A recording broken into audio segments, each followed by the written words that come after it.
ay ganito.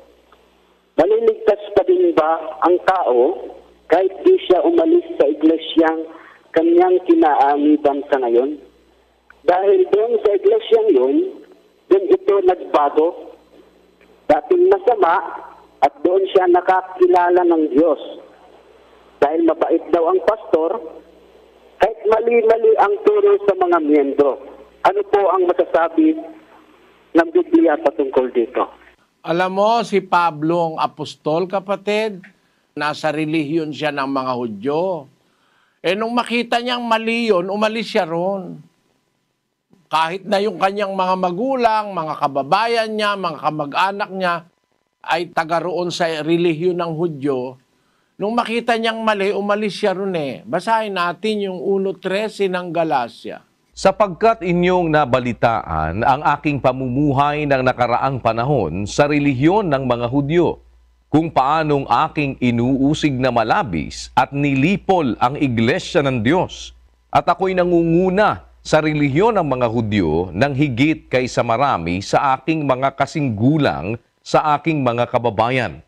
Palibhasa'y totoong masikap ako sa mga salit-saling sabi ng aking mga magulang. Ngunit nang magalingin ng Diyos na siyang sa akin ay nagbukod, buhat pa sa tiyan ng aking ina, at ako'y tawagin sa pamamagitan ng kanyang biyaya, na ihayag ang kanyang anak sa akin upang siya'y aking ipangaral sa gitna ng mga hintil. Alam mo, sabi sa Biblia, si Pablo dati nasa relihiyon ng mga Hudyo. Pero tinawag siya ng Diyos, umalis siya sa relihiyon ng mga Hudyo. Naging apostol siya sa iglesia ng Diyos. Basahin natin ang unang Korinto 1:1-2. Si Pablo na tinawag na maging apostol ni Hesukristo sa pamamagitan ng kalooban ng Diyos, at si Sostenes na ating kapatid sa iglesia ng Diyos na nasa Korinto. Mula sa relihiyon ng mga Hudyo, naging tagapagturo siya sa iglesia ng Diyos.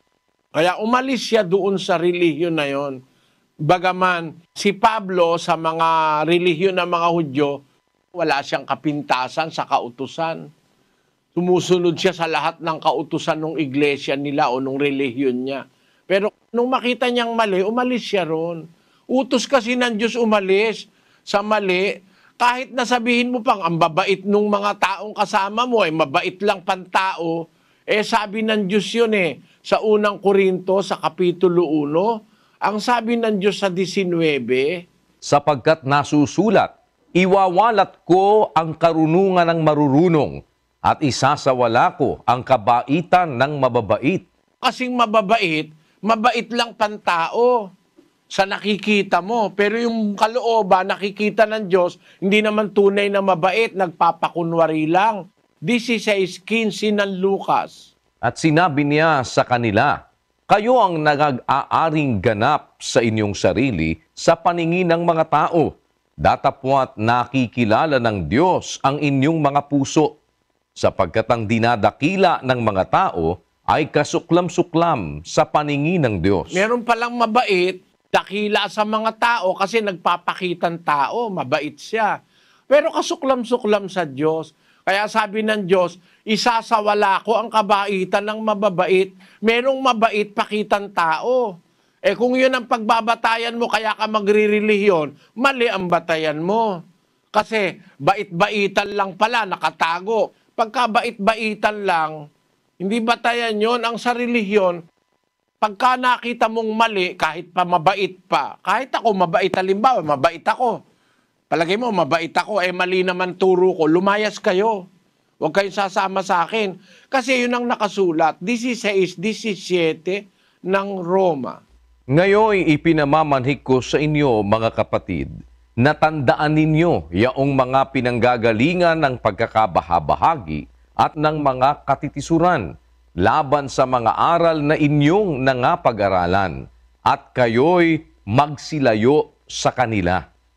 Sapagkat ang mga gayon ay hindi nagsisipaglingkod sa Kristong Panginoon, kundi sa kanilang sariling tiyan at sa pamamagitan ng kanilang mabuting pananalita at maiinam na mga talumpati ay dinadaya ang mga puso ng mga walang malay. Sabi ni Pablo, tandaan nyo yung pinanggagalingan ng pagkakabahagi, mga katitisuran, laban sa aral na inyong napag-aralan.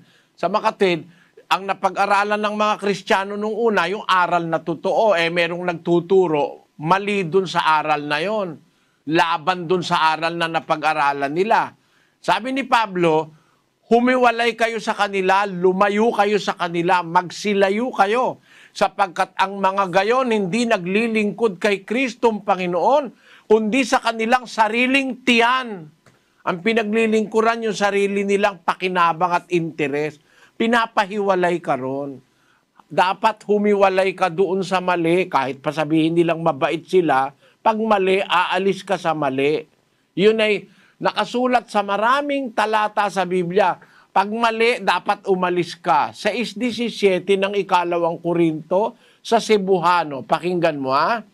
Tungod niya na, manggula kamo sa taliwala nila, ug managpamulag kamo, nagaingon ang Ginoo, ug dili kamo maghilabot sa mahugaw, ug pagadawaton ko kamo. Ayon. Magsialis kayo sa kanila, mga sihiwalay kayo, sabi ng Panginoon. At huwag kayong hihipo sa mga bagay na marumi, at kayo'y aking tatanggapin. Pag nakita mong mali, dapat umalis ka. Kasi pag hindi ka umalis sa mali, maiimpyerno ka, sinasadya mo na. Nakakita ka na ng totoo, tapos diyan ka pa rin sa mali, panatismo na yon. Panatiko ka na lang, hindi ka na relihiyoso. Kumbaga, sarado na isip mo.